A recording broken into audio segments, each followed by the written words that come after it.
అందరు బాగున్నారా? ఎట్లున్నారు? ఏం సంగతి? ఇక ఇవన్నీ వేసుకున్నా. ఇప్పుడు ఇక నల్ల పూసల దండ, మళ్ళీ ఇగో బుట్టాలు కూడా పెట్టుకున్నా. కానీ బాగున్నాయా బాగాలేదా కామెంట్ చేసి లైక్ చేసి, నాకు ఏం చెప్పాలో కూడా తెలియదు, అందుకని కామెంట్ చేసి చీర గిట్ట బాగుందా, ఇవన్నీ వేసుకుంటే బాగాలేకపోతే చెప్పండి, తీసేస్తా. కామెంట్ చేయండి సరేనా, లైక్ చేయండి, షేర్ చేయండి. నేను ఇప్పుడు షూట్ ఉందనమాట, యూట్యూబ్ ఛానల్ ఉంది, వేరే దానికి వెళ్తున్నా. వేరే విజయవాడ సైడే కానీ వేరే దిక్కు వెళ్తున్నా.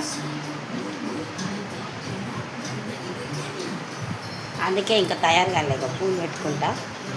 మళ్ళా ఏంది జడ వేసుకుంటా. ఇప్పుడు జడ వేసుకోలే ఇంకా, నువ్వు చెప్తున్నాను అనమాట.